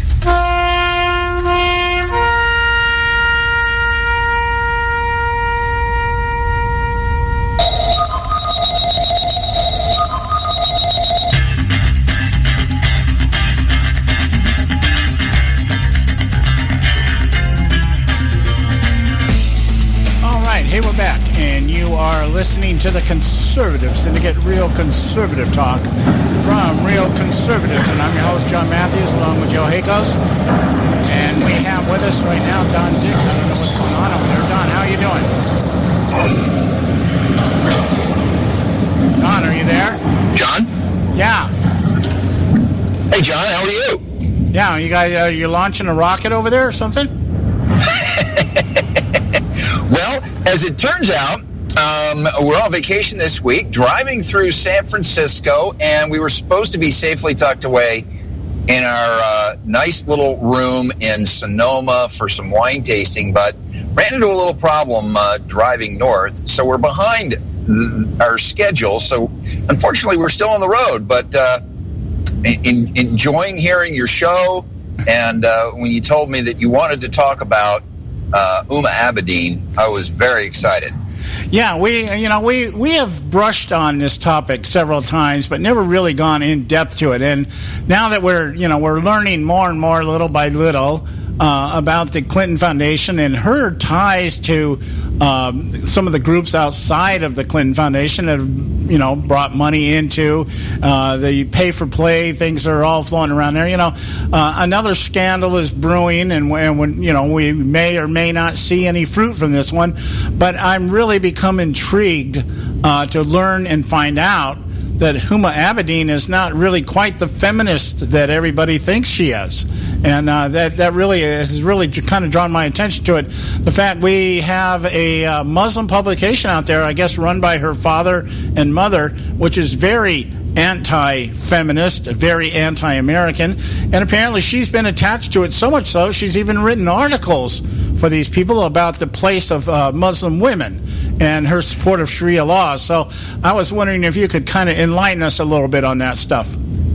Well, I really would. This is a fascinating story, and it's one that is actually beginning to get some renewed coverage, but mostly by conservative websites like Breitbart. And you name it. It hit a headline or two on Drudge recently. This is a story that's never, ever, ever, ever going to see the light of the day on the mainstream media. But before we really get into talking about Huma Abedin, we need to take a little bit of a detour further back in Hillary Clinton's history to examine relationships with two other people. And what you really begin to learn is that Hillary Clinton has had a romance, literally a romance, with the Muslim Brotherhood going back to the beginning of the Clinton presidency. And for instance, you probably hear every year now, especially over during Obama's administrations, about the iftar dinner that celebrated the White House, right? Right. Well, yeah, go ahead. Say it again. Well, the iftar dinner is the dinner that is that celebrates the end of the Muslim holy month of Ramadan. Right. What a lot of people aren't aware of is that Hillary Clinton actually started that tradition in 1996. Okay, and in 1996, this is when she was First Lady? This is when she was First Lady. She held the very first iftar dinner. But what's interesting is when we dig into this a little further, she actually put a guy by the name of Abdul Rahman Alamoudi in charge of the guest list for the very first iftar dinner at the White House. Okay, and what does this love that she has for the Muslim Brotherhood? What is it? Is this tied to money? Well, you know what? I don't know if it's tied to money or not. I am not really sure what the love affair with the Muslim Brotherhood is. But this guy, Abdul Rahman Alamoudi, is the guy. He came to the United States in 1979. In 1981, he's the guy who founded the Islamic Society of Boston, which is a data point in the history of terrorism in America, because some of the listeners may recall that this is where the Tsarnaev brothers went to mosque. Ah, okay, and you're talking about the two that went from the Boston Marathon bombing, right? Exactly right. Okay. Not only that, there was a guy by the name of Anwar Awlaki that was a spiritual advisor for the Islamic Center of Boston. Okay. Not only that, Alamoudi, back in 1990, founded the American Muslim Council, and the following year he established something called the American Muslim Armed Forces and Veterans Affairs Council, whose purpose ultimately became to certify Muslim chaplains hired by the military. And in 1993, the Defense Department certified Alamoudi's organization, one of two, along with something called the Graduate School of Islamic and Social Sciences, that were authorized to approve and endorse Muslim chaplains to serve in the military. Now, a little bit further down the line in Alamoudi's career, he was appointed by the State Department to travel through all the Muslim countries as the goodwill ambassador of the Clinton administration, to go out and basically build relationships with the Muslim countries, extolling the virtues of America.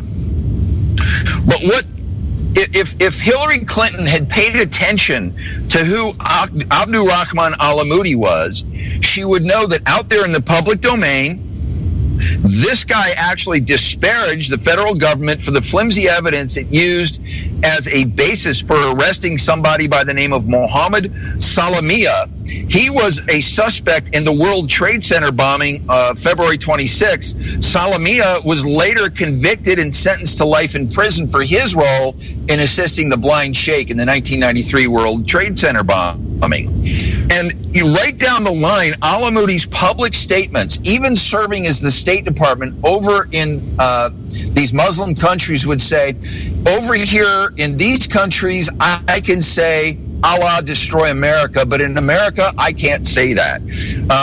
Now, just to kind of, there's a ton of history. We could literally, John, talk about Hillary Clinton. In fact, I do a talk about this called Hillary Clinton Mainstreams the Muslim Brotherhood. I could talk for 3 hours, not just about Alamoudi, not just about Uma Abedin, but also about her relationship with something called the Organization of the Islamic Cooperation. And we'll touch on that in just a little bit. But her romance with the Muslim Brotherhood and her effort to mainstream the Muslim Brotherhood is a long-standing factual. It's factually correct, and it's not. It's just not odd that she would have this relationship with Uma Abedin, which we'll get into. But here's where Alamoudi's story gets a little complicated, because in the year 2003, he's arrested in Heathrow Airport for trying to bring $343,000 out of Libya to help finance an assassination plot. Saudi crown the king of Saudi Arabia. So now this guy was indicted and then guilty in an American court of financing Al-Qaeda, of financing the Muslim Brotherhood, and his role in this assassination plot in order to kill the Saudi crown prince. He's currently serving 23 years in prison. Okay. I'm just curious as to what these ties, what would be the motivation, especially since the connections that you're making right now is back when, not like today, where, where the Muslim Brotherhood has become a firing point for the left, in terms of bigotry and everything else displayed by those on the right. But back in that day, back in that time, the Middle East, and especially Iran and places like that, were hotspots that both sides of the political asylum were pretty much eyeballing, with some kind of distrust and wondering what they were going to do. So I can only assume, I would only speculate, there has to be some money in here somewhere. Well, you would certainly speculate that today. What I think was going on back then was essentially the courting of Saudi Arabia at the time. There was some relationship building, because, this is during President Clinton's first term. So there was some relationship building going on with Saudi Arabia. And if we look at the history of all of this, we see, bringing it full circle to today, all of the money that lines the Clinton Foundation that has come in from Saudi Arabia. So I think what we're looking at here is the beginning of that courtship. Of all of the money that was sloshing around the Middle East from their oil money, and the building of the relationship, because it was in 1997 that Uma Abedin becomes Hillary Clinton. She becomes an intern for Hillary Clinton. Yeah. Well, public information. All you need. Go ahead. I got to interrupt you here, Don, because you're starting to break up really bad. Oh, I'm sorry. We're driving through that technology center in San Francisco. I kind of wish you would have told me. I wish you would have told me you're going to be out on the road. We would just postpone this. Let's go to a break here. Let's do our break right now, and we'll come back and see if the connection's any better. If not, we'll have to terminate the interview. Stay with us right here at the Conservative Syndicate. Don't go away. We'll be right back.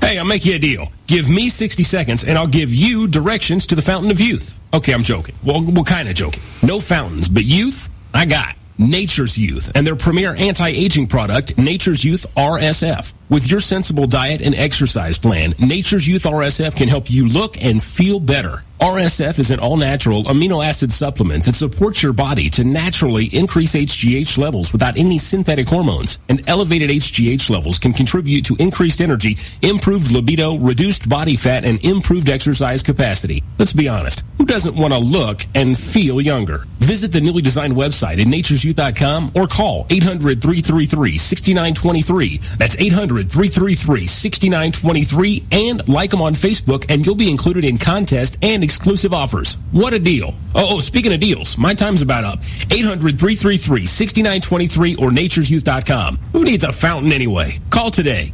Expand your life with Extendovite. When I had a heart attack at 42, I was not sure what the future held. But a year later, the doctors could find nothing wrong with me and took me off all my medication. What did I do? I took a herbal mixture of garlic, cayenne, and a few other herbs mixed in liquid form. I now call this Extendovite.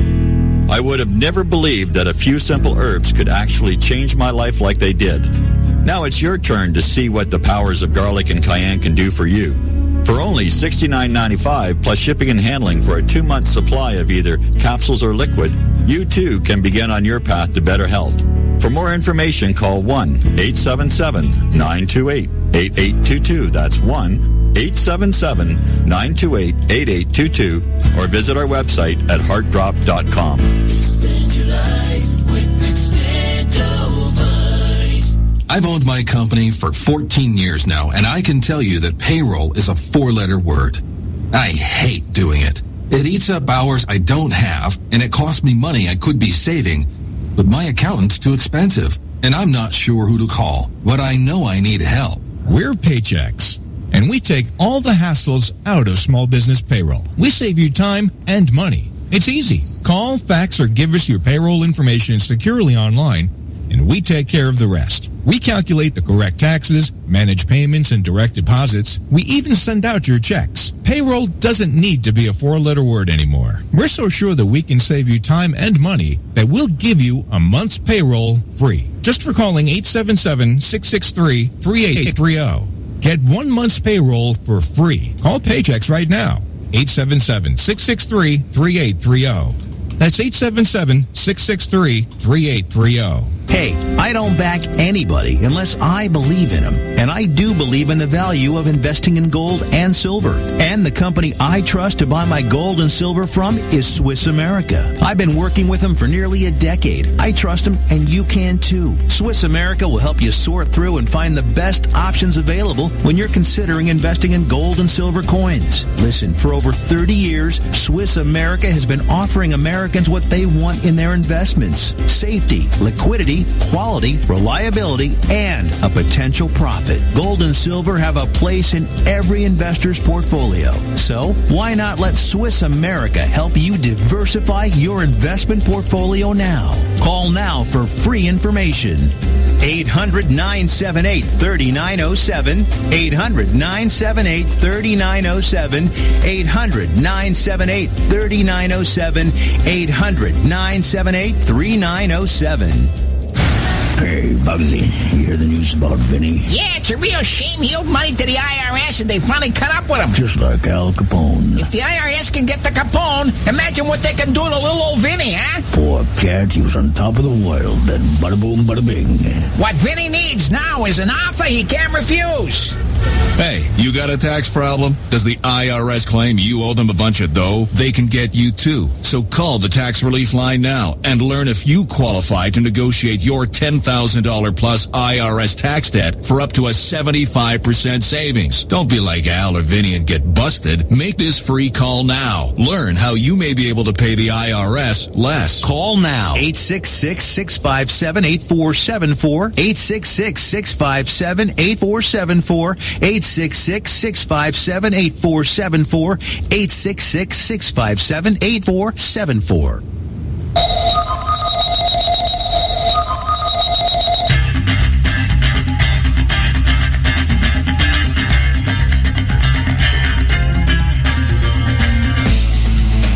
right, hey, we're back, and you're listening to the Conservative Syndicate, Real Conservative Talk from Real Conservatives. I'm your host, John Matthews, and along with Joe Hakos, we've got Don Dix on the line. I'm hoping our connection's a lot better. You still out there, Don? I am. Is this any better? Yeah, well, right now we are, but if we go back into that terminal rattle out there, I'm going to have to cut you off.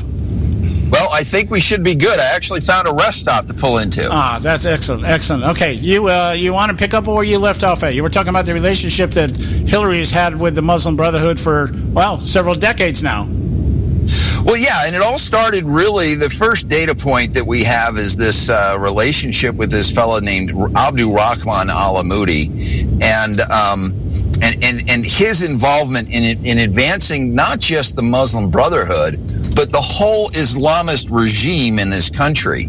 And as I mentioned, starting with this organization that he started, the American Muslim Armed Forces and Veterans Affairs Council, where he actually got the opportunity to certify Muslim chaplains to be hired by the military. When he was appointed by the State Department to be this goodwill ambassador, where he would go over to these Muslim countries and really sort of toe the Islamist sort of party line, and then come back into America and, you know, just practice the taqiyya that's, you know, basically sort of lying. And then he really came out of the closet in 1999 during a protest rally, if you will, for the state of Palestine, where directly across from the White House in Lafayette Park, he takes to the microphone after he thought all the media was gone, and he said, "Bill Clinton, do you hear me now? We are all supporters of Hamas. Are we supporters of Hamas here?"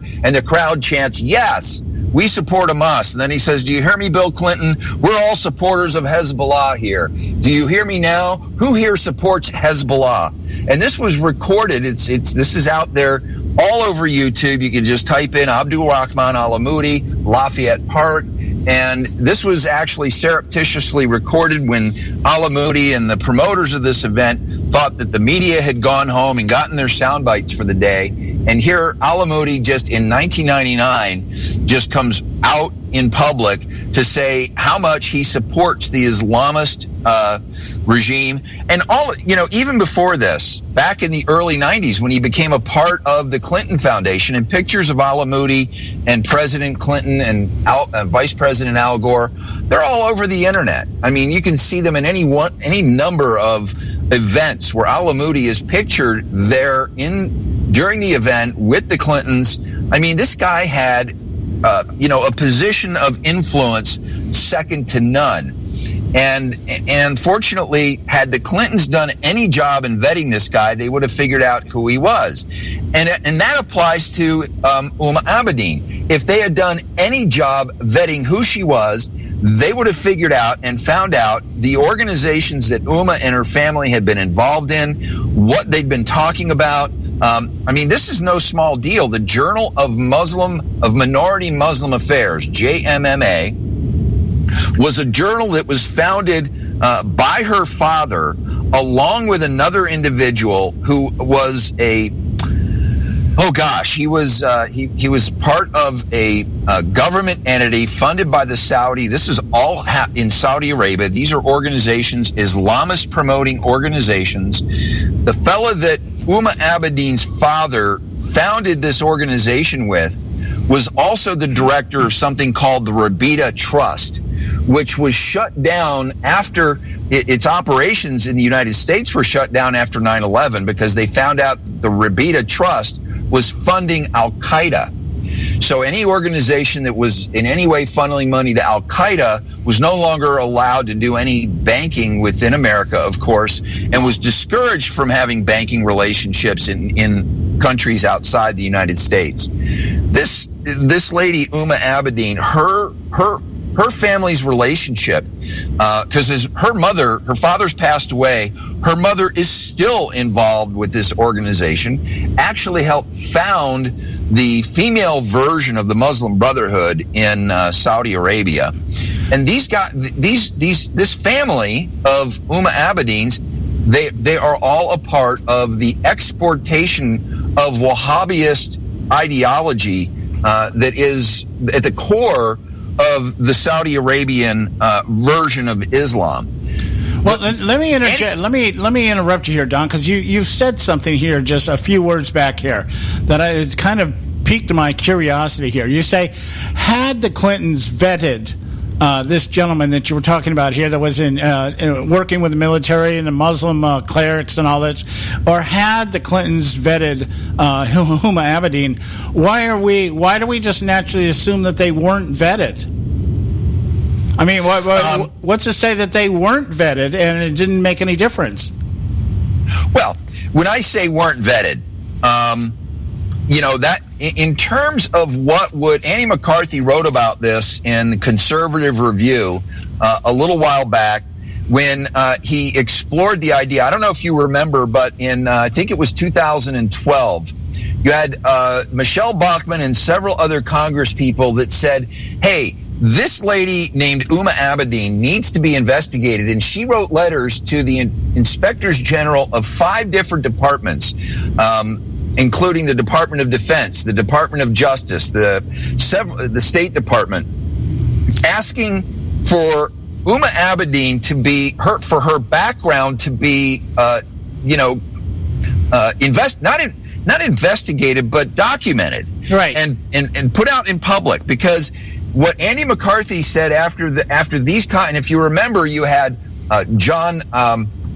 Senator John McCain, you had Marco Rubio, that all came out and demonized Michelle Bachmann for calling for this review and wanting to have this investigated.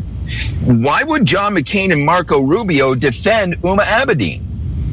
Yeah, say this is where the curiosity in me just really kind of peaks up here. I'm thinking, okay, I can see the Clintons, tying their wagon to Saudi Arabia. Okay, there's money there. The Bushes made a bunch of money off of Saudi Arabia. Maybe we can do the same thing.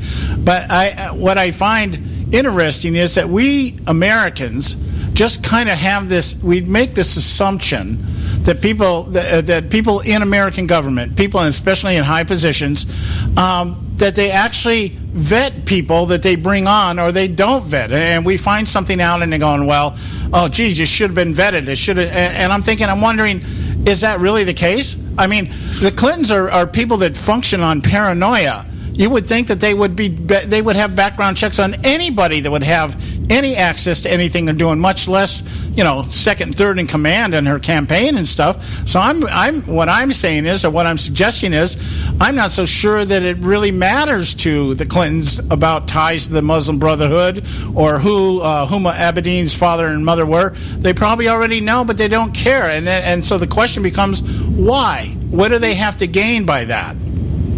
Well, here's the thing, and this is what Andy McCarthy wrote about.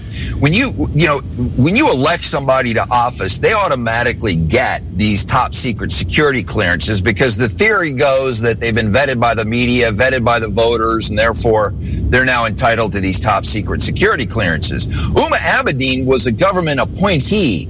She was essentially a hired employee for the State Department. So anybody that's hired by the State Department needs to go through a background check, and they need to fill out what's called Form 86. Andy McCarthy points out in this article that if a properly examined Huma Abedin had filled out Form 86, there is absolutely no way in the world that she should ever have been able to get the position that she got within the State Department, because it required this top secret or classified security clearance because she's dealing with this material. And so you got to wonder, why was she given a pass? Why was this process? Because you can go back in history a little bit to find people that were denied government positions because they had an uncle whose brother who married into a family who had somewhere in the back a communist role in the Russian government. No direct relationship, no direct involvement, but because, several degrees removed, they had this communist in their family background. They were denied government positions. How we allowed somebody like this, who has a position with, who has parents who essentially are, Muslim Brotherhood affiliates, was able to get a top secret, a classified security clearance this is the question that Michelle Bachmann raised back in 2012. How did this happen? How was this lady able to get this? So is it about money? Is it about the Hillary Clinton's ideological fantasy of making this a one world government? I mean, let's take this. You probably got a break in a couple of minutes, but there's one thing that needs to also be included in this conversation, and that is Hillary Clinton's advancement of the Organization of the Islamic Cooperation, which is the OIC. It's a UN body, 56 Muslim countries plus the state of Palestine. They got this resolution called Resolution 1618 passed at the UN, which back in its original format sought to criminalize speech critical of Islam in every non-Muslim country. So this was a resolution the OIC was asking every non-Muslim country to adopt as part of their legal code.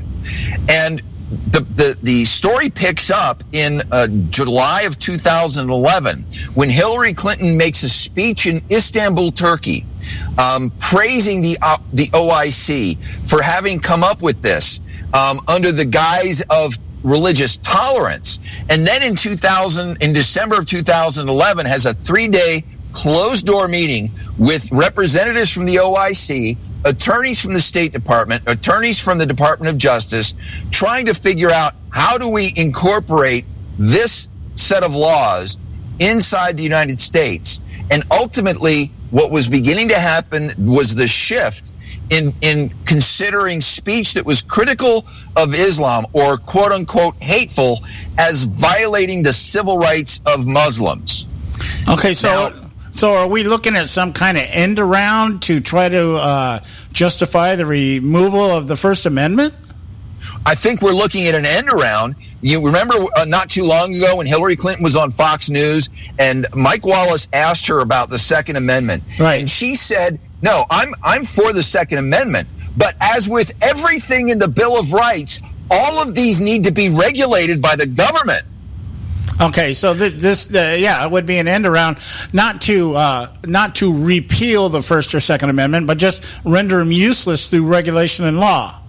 Exactly. I mean, if we have what Canada has and what England has, which is every time you get up in public and you start talking about whether it's one extreme, saying Muhammad's a pedophile, to another extreme saying, Sharia law has no place because they advocate for the killing, for apostasy, and you go down the whole litany of stuff within Sharia law. In Canada, if you do that, you can be sued by another citizen at the court of the Human Rights Commission for money, and you have to hire an attorney to defend yourself.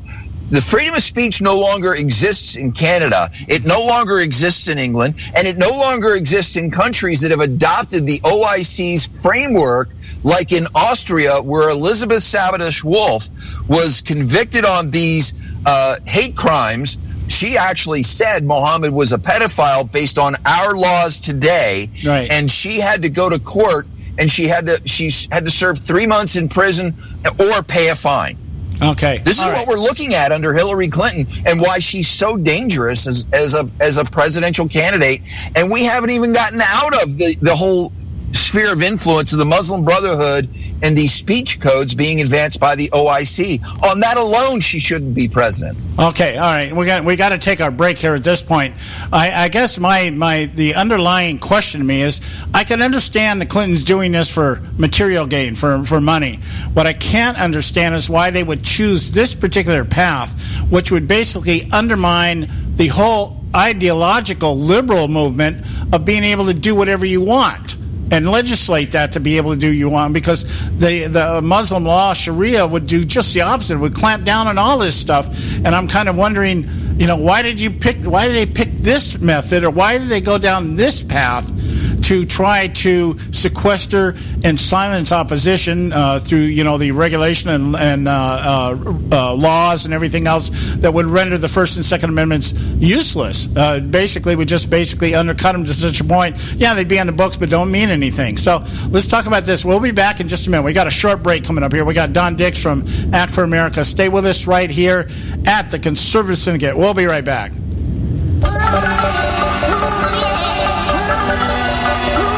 healthy attitude toward human politics will be relentlessly cynical. Consider us health food for the heart, mind, and soul.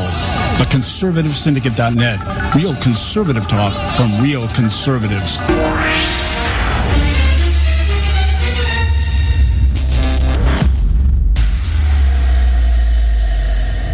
Hey folks, if you're like me, you don't place a whole lot of trust in today's media for the real truth and facts regarding the volatile world of finance and politics. When I want the real scoop on money, I go to the most trusted source I know, my good friend and colleague, Bob Cardosa. Bob is a noted expert with a PhD in international finance who airs his nationally known, globally syndicated show, Robert Cardosa Live Daily, Monday through Friday, 3 to 5 p.m. Pacific Time. With Bob, you get the right information at the right time from someone who knows his business and can help you make the right decisions concerning yours. Again, Bob airs daily, Monday through Friday, 3 to 5 p.m. Pacific Time. Visit his website at robertcardosalive.com for information regarding stations and topics. That's robertcardosalive.com. Check Bob out. You'll be glad you did.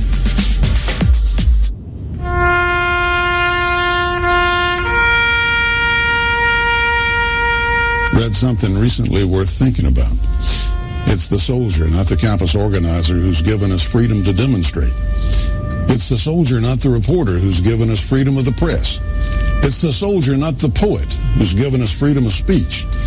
It's the soldier who serves under the flag, who defends the protesters' right to burn the flag. Isn't it time now to demonstrate that we support our troops? Were it not for the brave, there'd be no land of the free. Fred Thompson's message was brought to you by citizensunited.org.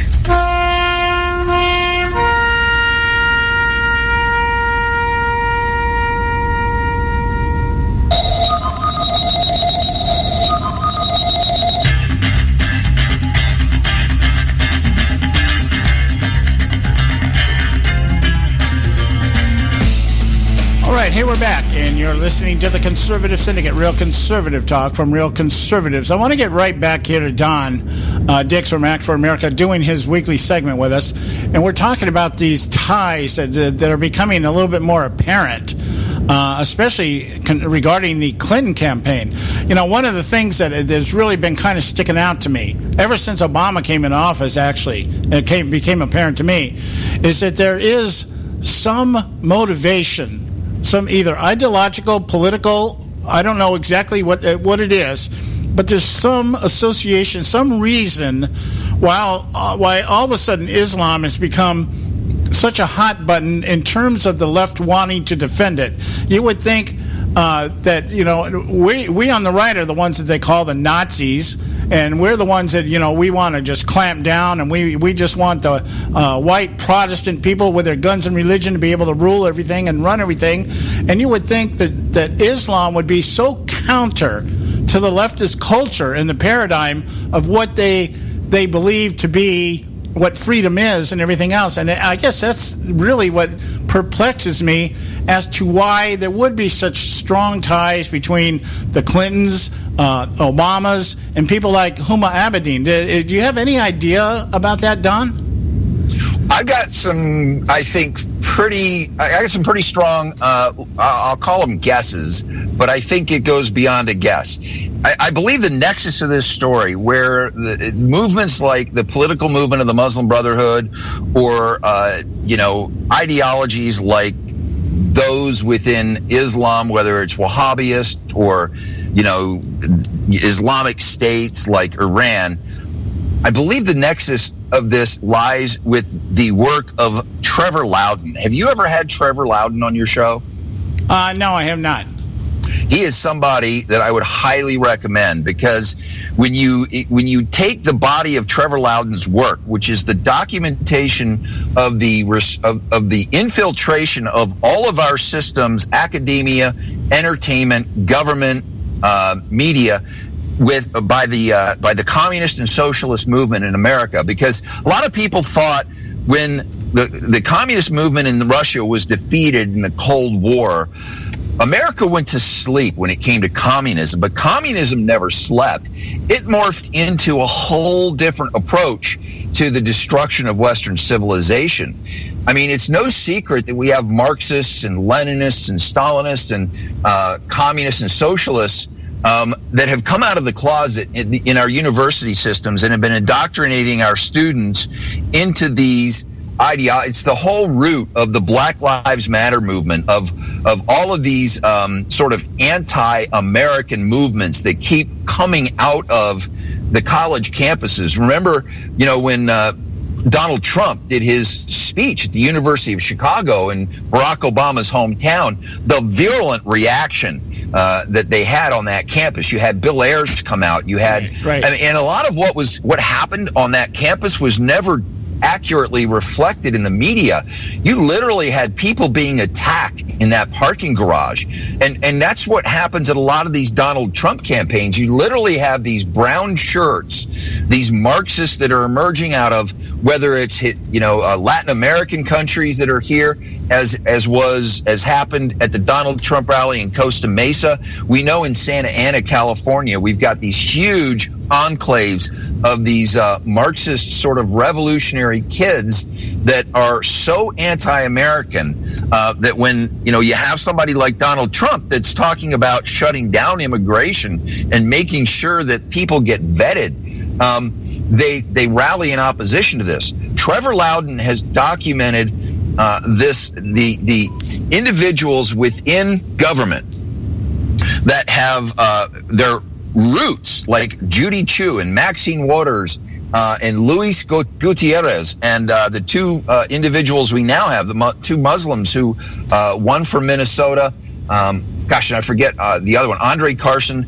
At any rate, all of these people have connections and roots in the democratic socialist movement in this country, which is all about communism. So, getting back to your question, what's the love affair? Hillary Clinton, Barack Obama, and a lot of these progressives, I believe, for one reason or another, believe that America is the key to the destruction of Western civilization. The communists want to bring down Western civilization. The Islamists want to bring down Western civilization. And the key to Western civilization is the destruction of America. Because if you can bring down America, everything else goes. And that's what Trevor Loudon's work does. I would encourage you to have Trevor Loudon, so that your listeners can listen to his careful 20-year documentation of this, where he literally goes into source documents of these organizations within the United States that are all about the destruction of the Constitution and America to bring about this utopian socialist communist tomorrow. And we all know where it all leads. We've seen what happens in every Marxist socialist regime. The most notably now, we're watching Venezuela melt down. For some reason or other, Barack Obama thinks Cuba is this great shining example of communism, socialism. And they want to mainstream all this stuff because it's all about bringing down America. And I think that's where both the Islamist agenda and the communist agenda cross over. Yes, at some point they're going to become enemies, but I believe it's kind of like the enemy of my enemy is my friend right now. Right. So we could make a comparable comparison to say the United States and Britain's alliance with Russia during World War II, because they had a common enemy in Nazism. And I guess the idea from our perspective, somebody like Hillary Clinton or Barack Obama, is it's a means to an end. Is that what you're saying? Okay. Yep. Yeah, that absolutely. That makes sense. And then it's kind of like when the time comes, we'll just put these Muslims back where they belong. Yeah, I mean, they'll sort it all out when the bigger enemy, the great Satan, America, is killed, and of course that includes the Jewish state of Israel. Right, and that's the thing to me. When I hear people like Clinton and Biden and people like that talk about our great friendship with Israel, and I'm like, that always comes up in my mind about Muslims that I've talked about, people that have converted from Islam to Christianity, and telling me that Islam does not consider it unethical or dishonest to lie to infidels.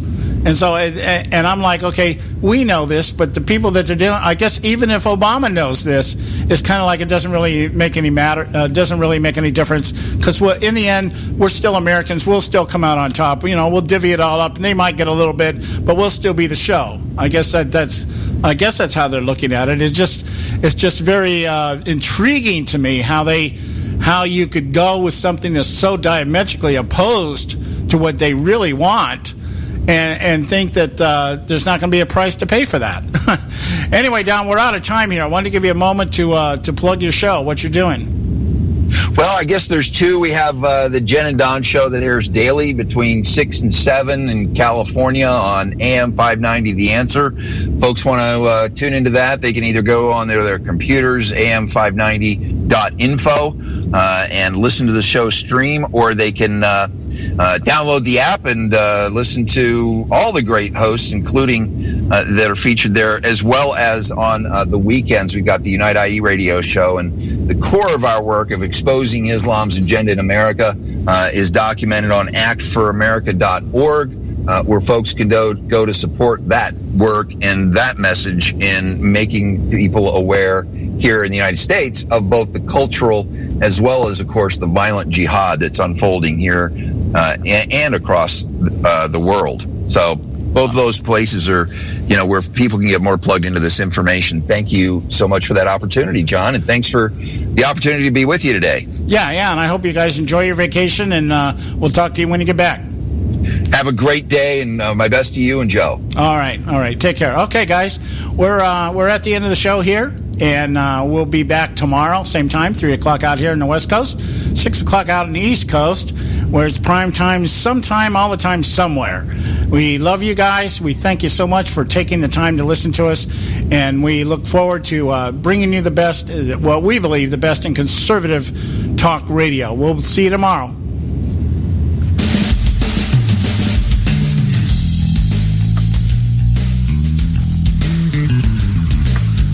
Thanks for tuning in to this edition of the Conservative Syndicate, the nationally acclaimed, globally syndicated, politically incorrect talk show that seeks to tear down the imaginary wall of separation between church and state.